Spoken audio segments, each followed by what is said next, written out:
আচ্ছা, অমুক সেলিব্রিটির ফলো করে আপনার লাভ কি? আপনি নিজে সেলিব্রিটি হন, ওরে ফলো করে আপনার লাভ কি? ওই টিকটকারের টিকটক আপনি কেন দেখছেন? মানে আপনার কারণ কি?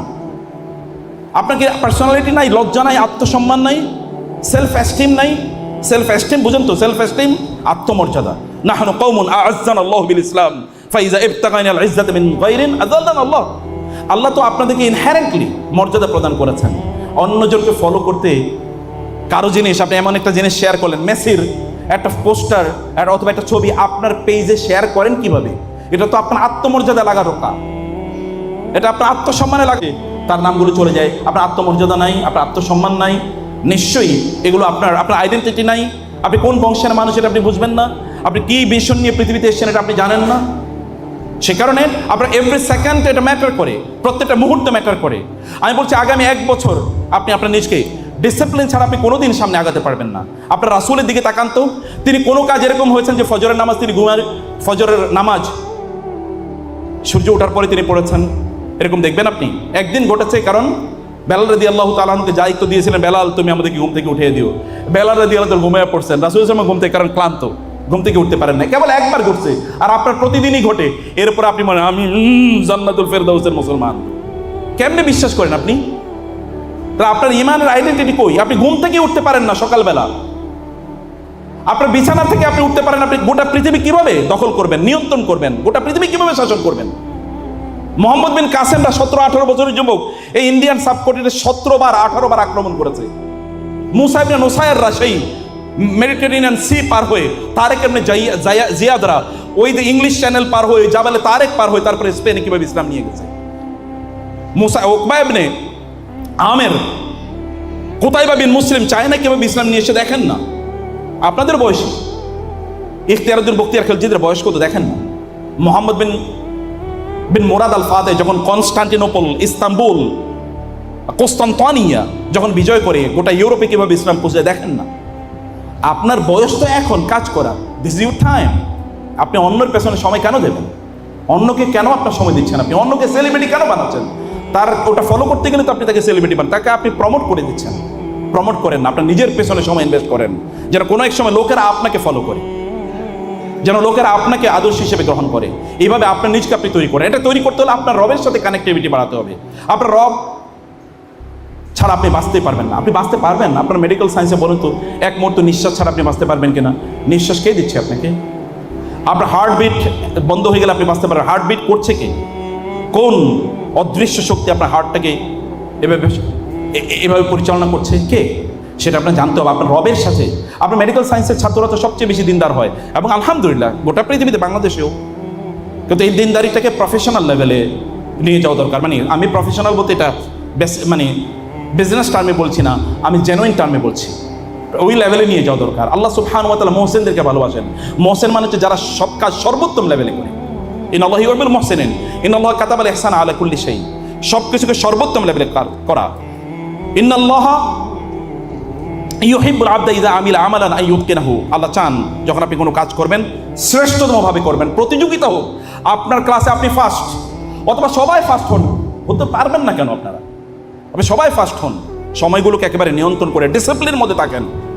সকাল থেকে কখন কাজ করবেন, কোন সময়টা, এটা টাইম নির্ধারণ করেন আপনি কখন কি করবেন। এবং তাহাজ্জুদে নামাজ আদায় করেন। আপনি রাতের বেলা জেগে থেকে আপনি মুভি দেখবেন, আপনার পার্সোনালিটিতে লাগে না? আপনি রাতের বেলা মুভি দেখেন কিভাবে? আমার তো অবাক লাগে। রাতের বেলা আপনি কিভাবে মানে বসে ফেসবুকে আপনি 2-3 ঘন্টা বসে আছেন? এটা তো এক ধরনের কি ফেসবুকে যে অ্যালগরিদম, তো এখানে তো ইয়ে দেওয়া আছে, মাদক জিনিস, মানে আপনার ডোপামিন যেন অনেক এখান থেকে বের হয়, সেরকম জিনিস এখানে দেওয়া আছে। আপনি কেন শেখেন? আপনি তো মেডিকেল সায়েন্সের ছাত্র, আপনারা নিশ্চয়ই এগুলো আপনাদের করার কথা না। অতএব আপনারা আদর্শ হয়ে যান অন্যদের জন্য, যেন আপনাদেরকে দেখে অন্যরা শেখে। এবং এই কারণে আল্লাহর সাথে কানেক্টিভিটি বাড়ান। আল্লাহর সাথে কানেক্টিভিটি বাড়াতে হলে কোরআন তেলাওয়াত করতে হবে, সালাত আদায় করতে হবে। আপনাকে সালাত আদায় করতে হবে, সময় মতো সালাত আদায় করতে হবে। নামাজ, এটা আপনার মেডিকেল সায়েন্সেই জানেন, আপনি যত সেজদায় লুটিয়ে পড়বেন তত আপনার ব্রেনে ব্লাড সার্কুলেশন বাড়বে, তত আপনার ব্রেনের ফাংশনালিটি, প্রোডাক্টিভিটি এটা বাড়বে। আপনি সেজদায় লুটিয়ে পড়েন, সেজদায় লুটিয়ে না পড়লে কোনো দিন আপনি কিছু করতে পারবেন না। আপনার রাসূলের দিকে তাকান, দিনের বেলা তো নামাজ আদায় করতেন, তিনি কয়েক ওয়াক্ত নামাজ আদায় করতেন বলেন? তিনি কত রাকাত নামাজ পড়তেন? কমপক্ষে 40 রাকাত। আমরা তো 17 রাকাতই টেনে পড়ি না, তিনি 40 রাকাত কমপক্ষে পড়তেন তাহাজ্জুদের নামাজ সহ। চিন্তা করে দেখেন। এবং তার সালাত কত লম্বা ছিল। তাহাজ্জুদের নামাজ তিনি 2 রাকাতে সারা রাত কাটিয়ে দিতেন, লম্বা সময় জুড়ে। রাতের বেলা যদি জেগে থাকতে হয় তারা আল্লাহর ইবাদত করবে। জ্ঞান অর্জন করে কি আল্লাহর ইবাদত না? হ্যাঁ ইবাদত, কিন্তু অন্য কোনো জায়গায় না। জ্ঞান অর্জন করো, নো প্রবলেম, কিন্তু এটা অমকের উপন্যাস, ইমদাদুল হক মিলনের উপন্যাস, অথবা ধরেন ওই যে সমরেশ মজুমদারের উপন্যাস পড়ে সময় কাটায়েন না। ওরা আপনি তাদের বই পড়বেন, ওই মর্যাদায় তারা নাই। আপনার মর্যাদা আরো উঁচু, আপনার মর্যাদা আরো উঁচু। আপনি ওরে এলিট কেন বানাইতেছেন? আপনি তো তার চেয়ে অনেক বড় এলিটিস্ট। সেই জায়গায় আপনি নিজকে নিয়ে যাবেন না। লাস্ট আমার মনে হয় 10 মিনিটের মধ্যে আমি এবার আপনাদের প্রফেশনাল লাইফের কিছু কয়েকটা জিনিস আমি আপনাদেরকে বলি। বন্ধুরা, বলেছি যে আপনাদেরকে আল্লাহ সুবহানাহু ওয়া তাআলার সাথে কানেক্টিভিটি, রিলেশন ইত্যাদি বাড়ানোর জন্য আপনাদেরকে চেষ্টা করতে হবে। আপনাদেরকে আদর্শ হওয়া দরকার এবং আপনারা অন্যদেরকে চারপাশে ভালো মানুষ তৈরি করেন। রাসূল সাল্লাল্লাহু আলাইহি ওয়াসাল্লামের সর্বশ্রেষ্ঠ বৈশিষ্ট্য কি জানেন? যদি বলা হতো যে রাসূল সাল্লাল্লাহু আলাইহি ওয়াসাল্লামের সর্বশ্রেষ্ঠ বৈশিষ্ট্য কি, আমাকে যদি বলা হতো, আমি বলতাম মানব ইতিহাসে একমাত্র মানুষ যিনি হাজার হাজার মানুষ তৈরি করেছেন যারা তার শ্যাডো, তার প্রতিবিম্ব, তার ছায়া। একটা ওমরের মতো, একটা আবু বকরের মতো মানুষ এই গোটা পৃথিবী আরেকজনকে দেখেছে? কেবল নবীদের পরে আবু বকরের মতো মানুষ এই গোটা পৃথিবী আরেকজনও দেখে নাই। ওমরের মতো মানুষ গোটা পৃথিবী আরেকজনও দেখে নাই। ওসমানের মতো মানুষ গোটা পৃথিবী আরেকজনও দেখে নাই। এবং আলীর মতো মানুষ গোটা পৃথিবী আরেকজন দেখে। একজন খালিদ ইবনে ওয়ালিদের মতো মানুষকে গোটা পৃথিবী আরেকজনও দেখেন না। এরকম হাজার হাজার মানুষ তিনি তৈরি করেছেন। আপনাদের চারপাশে এরকম ভালো মানুষ বানান, বন্ধুদেরকে এরকম বানান, ওদেরকে পরামর্শ দেন। যে বন্ধুরা কেবল মানুষের গীবত করবে, শিকায়াত করবে, কেবল নিন্দা করবে, অথবা বিভিন্ন ধরনের পরচর্চা করবে, এদেরকে বন্ধ করেন। বিশেষ করে যারা মেয়েদেরকে নিয়ে আলোচনা করবে, অমুকের দেখতে অমন তমুকের, এদেরকে দ্রুত অ্যাভয়েড করেন। ওরা নিজেরাও শেষ, আপনাদেরকেও শেষ করে দেবে। বুঝতে হবে যে মেডিকেল সায়েন্স আপনি যখন পড়বেন, বোন এবং ভাইদের মধ্যে ব্যারিয়ার কথা এটা জানতে হবে, এটা জানতে হবে। বুঝতে পেরেছেন? যদি বিবাহিত জীবনের প্রকৃত স্বাদ পেতে চান তাহলে বিয়ের আগে, বিয়ের পরে যেটা করবেন এটা বিয়ের আগে করে ফেলায়েন না। কথা বুঝেন না আপনারা? বিয়ের আগে যেটা, বিয়ের পরে যেটা করবে এটা বিয়ের আগে করবে না। বিয়ের পরে কি? বিয়ের পরে লাভ। আল্লাহ বলেছেন ওয়াজআলা বাইনাকুম মাওয়াদ্দাতাও ওয়া রাহমা। স্বামী এবং স্ত্রীর মধ্যে আল্লাহ সুবহানাহু ওয়া তাআলা অ্যাকিউট লাভ তৈরি করে দিয়েছেন। এখন আপনি বিয়ের আগে বলেন আই লাভ ইউ এবং আমি তোমারে না দেখলে বাঁচি না, তাহলে বুঝবেন এটা পুরোটাই ফেক। আপনার জীবনটাই আপনি শেষ করে দিলেন। আগেই যদি, বিয়ের আগে যদি এই কথা বলেন তাহলে বিয়ের পরে বলবেন কি? এখন বলছেন আই লাভ ইউ, বিয়ের পরে বলেন আই হেট ইউ। কারণ আই লাভ ইউ তো আগেই বলা শেষ, এখন বলা বাকি আছে কেবল আই হেট ইউ, তাই না? বিয়ের আগে রোমান্টিসিজম, এটা পুরোটা একটা নষ্ট কালচার। এটা করবেন না যদি পরবর্তী মজা পেতে চান। স্যারদেরকে জিজ্ঞেস করেন এবং দেখবেন বলা হয় হুজুরদের জীবন নাকি খুবই, তাদের স্বামী স্ত্রীর মধ্যকার কেমিস্ট্রি খুবই ভালো।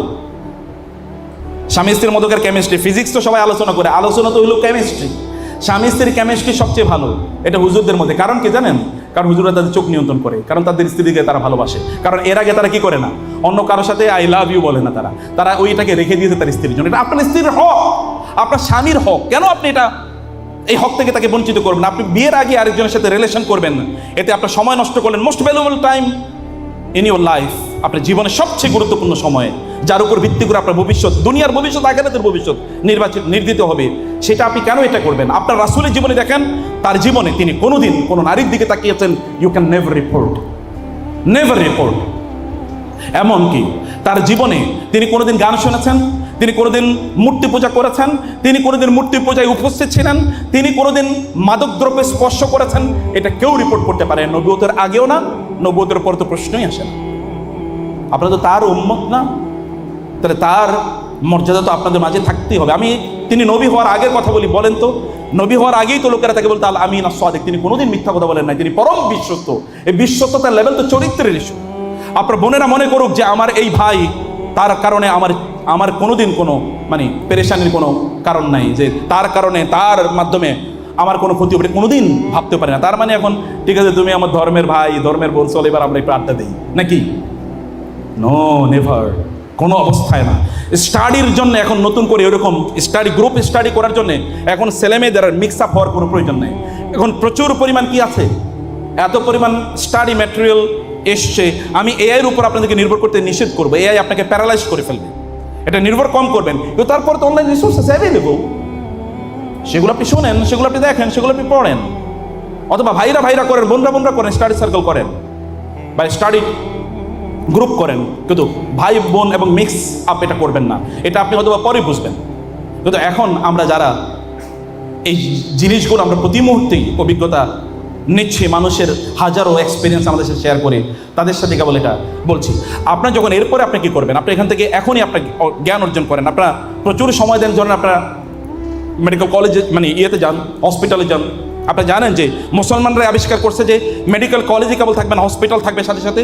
এই যে রেসিডেন্সিয়াল সিস্টেম, এটা পুরোটা 100% মুসলমানদের আবিষ্কার, 100% মুসলমানদের আবিষ্কার যে মেডিকেল কলেজগুলো রেসিডেন্সিয়াল হবে। এখানে প্রফেসররা থাকবে, ইন্টার্নরা সেখানে থাকবে, সেখানে তারা যাবেন, প্রফেসরদের অধীনে ইন্টার্নরা থাকবে, তারা ফার্স্ট হ্যান্ড এক্সপিরিয়েন্স নেবেন। আপনার ফার্স্ট হ্যান্ড এক্সপিরিয়েন্স নেন, প্রফেসরদের সাথে যান, কেস স্টাডি করেন প্রচুর পরিমাণে, আপনার লেভেলটাকে ওই রকম উন্নত করেন মানুষদের সেবা করার জন্য। এরপর আপনি হসপিটাল ম্যানেজমেন্টে যখন যাবেন, আপনি তখন শরিয়া বেসড হসপিটাল করেন না কেন? আপনাদের এই মাথায় কেন আপনাদের নাই? শরিয়া বেসড হসপিটাল করেন ব্যাপক পরিমাণে, যেখানে শরিয়ার 100% পালন হবে। শরিয়া বেসড হসপিটাল করতে হলে আপনাকে শরিয়া জানতে হবে, প্রত্যেকটা সেকেন্ডে আপনাকে শরিয়া জানা লাগে। আপনি যখন কেউ চিকিৎসা নিতে আসে, সেখানে শরিয়ার ব্যাপার আছে না? আছে। একজন রোগীর অধিকার কি সেটা জানতে হবে। রোগী তিনি কিন্তু কি আল্লাহর খুবই প্রিয় বান্দা, আপনি যেমন প্রিয় বান্দা তিনিও প্রিয় বান্দা। এই রোগীর কাছে আমরা অনেকটাই রোগীর গিয়ে আমরা দোয়া করি, রোগীর জন্য আমরা দোয়া করি, এর চেয়ে আরো গুরুত্বপূর্ণ রোগীর কাছে দোয়া চাওয়া। কারণ রোগী কি আল্লাহর সাথে তার রিলেশন এমন একটা লেভেলে পৌঁছে যায়, সে যা দোয়া করবে আল্লাহর কাছে আল্লাহ তারা কবুল করে নেবেন। তার গিয়ে বলেন আমার জন্য একটু দোয়া করুন। অতএব তার সাথে আচরণ যখন হবে খুবই নম্র ভদ্র, আপনি যখন প্রফেশনাল লাইফে যাবেন সুন্দর করে আচরণ করেন, তার সাথে হাসুন, গোমরামুখী থাকবেন না যে আপনার দিকে তাকানোর পরে অর্ধেক অসুস্থতা নিয়ে এসেছিল, বাকি আরো 50% অসুস্থতা বাড়ছে আপনারা দেখার পর। বুঝেন নাই? ডাক্তারের দিকে তাকানোর পর তার প্রায় এখন মরার মতো অবস্থা, কারণ ডাক্তারের চেহারা দিকে মনে হচ্ছে যে না সর্বনাশ, কোথায় আসলাম। নো তাবাসসুমুকা ফি ওয়াজহি আখিকা সাদাকা। তাকে দেখলে একটু হাসুন, তার নাম জিজ্ঞেস করুন, তার প্রবলেম ইত্যাদি করুন। ইসলামিক মেডিকেল মেডিসিন এবং আপনার কেমিক্যাল মেডিসিন দুটাকে একত্রিত করুন। রুকিয়া আসার পরে তার জন্য দোয়া করুন, লা বাসা তাহুর ইনশাআল্লাহ, লা বাসা তাহুর, আরে তুমি ভালো হয়ে যাবা। তারে দেখার পরে তুমি তো মইরেই আসছো, এখন আসার দরকার কি ছিল, আরো কয়েকদিন আগে আসতা। তাহলে ও চিন্তা করছে তাই আমি তো শেষ না, তাকে হোপ দেন, তাকে বলেন যে না তুমি ভালো হয়ে যাবা। রাসূল সাল্লাল্লাহু আলাইহি ওয়াসাল্লাম বলেছেন কেউ যদি বলে হে আল্লাহ, তাকে আল্লাহুম্মা ইশফি, আল্লাহুম্মা ইশফি, যেমন আল্লাহুম্মা ইশফি সাআদান, আল্লাহুম্মা ইশফি খালিদান, কেউ যদি 7 বার বলে হে আল্লাহ তুমি তাকে সুস্থ করে দাও, তাকে সুস্থ করে দাও, তাকে সুস্থ করে দাও, তাহলে আল্লাহ তাআলা ওই বান্দাকে সুস্থ করে দেবেন। আপনি তো দায়ী। আসলে তাকে জিজ্ঞেস করুন, যখন একজন অসুস্থ রোগী এমন মুমূর্ষু রোগী আসবে, তাকে তালকিন করুন, বলুন বাবা বলুন লা ইলাহা ইল্লাল্লাহ, মা বলুন লা ইলাহা ইল্লাল্লাহ, তাকে বলুন না, আপনি তো দায়ী। আপনার হচ্ছে দাওয়াতের বড় ক্ষেত্র আর কারণে আমাদের নাই। আমাদের কথা লোকেরা বলে উনি তো এই কথা বলার জন্য এসে, কিন্তু আপনি ওই কথা বলার জন্য নাই। আপনি ট্রিটমেন্ট দিতে গিয়েছেন, আপনার কাছে ওরা মনোযোগ দিয়ে সেই কথাগুলো শুনবে, আপনি তাকে দাওয়াত দিতে পারেন, আপনি নিজে দায়ী হয়ে উঠতে পারেন, ব্যাপক পরিমাণে দায়ী হয়ে উঠতে পারেন। এবং এদের জন্য কিছু একটা করুন, যেমন তাদের জন্য মেডিকেল ক্যাম্প করুন, নিজেরা হসপিটাল নিজেরা তৈরি করেন। কেবল চাকরি করবেন এই মানসিকতা থেকে বের হয়ে আসতে হবে। কেবল চাকরির পেছনে ঘুরতে ঘুরতে একেবারে শেষ ন। আপনার বিসিএস লাগবে, কেন বিসিএস লাগবে? আপনি বিসিএস এর পেছনে কেন ঘুরবেন? আপনি কি তার চেয়ে বেশি কিছু করার নাই? অবশ্যই পটেনশিয়াল আছে, তার মানে কি করবেন না বিসিএস? অবশ্যই করবেন, অবশ্যই করবেন। কিন্তু এটার জন্য আপনি আরো 5-7 বছর কাটিয়ে দিয়েছেন, এটা যেন না হয়। অনেকে আমাদেরকে বলে বিয়ে করতে পারি না, চাকরি বাকরি নাই। আমি বলছি তোমার বিয়ে করাই জায়েজ নেই। বলে কেন? তুমি চাকরি বাকরির পিছনে ঘুরে, তোমার বয়স 32-35 করে এখনো বিয়ে করতে পারি না, চাকরি নাই কেন? আর কিছু করার ছিল না? ফুটপাতে ফেরিগিরি করার সুযোগ ছিল না?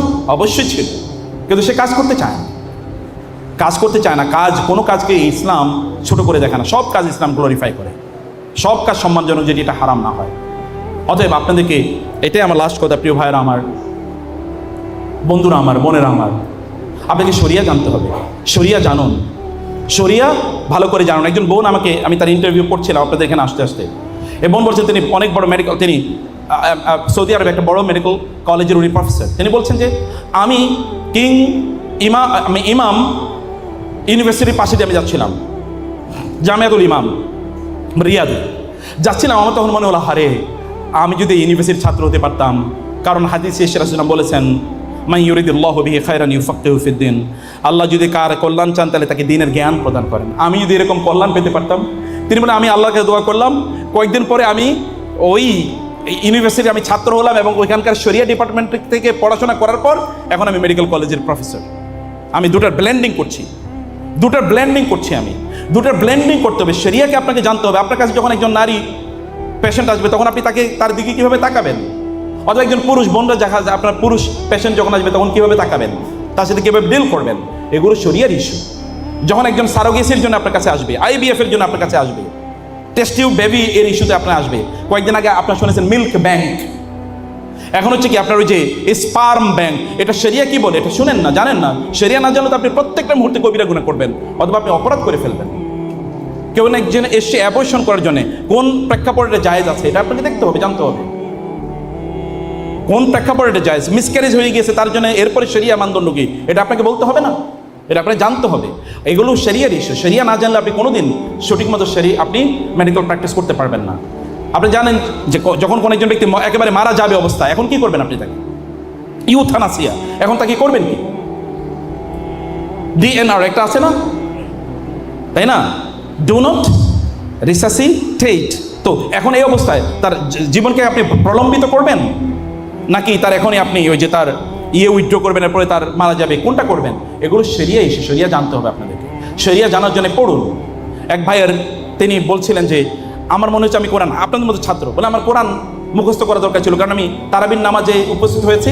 একজন কোরআন তেলাওয়াত করার পরে অনেকে দেখলাম কাঁদলো। আমার মনে হলো যে আমি কোরআন বুঝলাম না, আমি কি করলাম তাই? আমি কোরআন বুঝলাম না, অন্যরা কাঁদতেছে, আমি কাঁদতে পারতেছি না। তিনি বললেন আমি সিদ্ধান্ত নিলাম আমি কোরআন তেলাওয়াত, কোরআন হিফজ করব। এখন সে ইন্টারভিউতে বলেছে আমি এখন কোরআনের হাফেজ, মেডিকেল ছাত্র। এখানে ভর্তি হওয়ার পর আপনি প্রতিদিন 10 আয়াত করে মুখস্থ করে দেখেন কতদিন। আপনি তো মোস্ট ব্রিলিয়েন্ট স্টুডেন্ট, আপনি 10 আয়াত করে মুখস্থ করে দেখেন কয়েকদিন, মানে বছরের মধ্যে আপনার কোরআন হিফজ হয়ে যাবে। But you will have to take the initiative. মহান আল্লাহ সুবহানাহু ওয়া তাআলা আমরা যেন সত্যিকার অর্থে আমরা যেন উম্মার জন্য শ্রেষ্ঠতম সম্পদ হতে পারি, আল্লাহ তাআলা আমাদেরকে সেই তৌফিক দান করুন। আল্লাহুম্মা আমিন।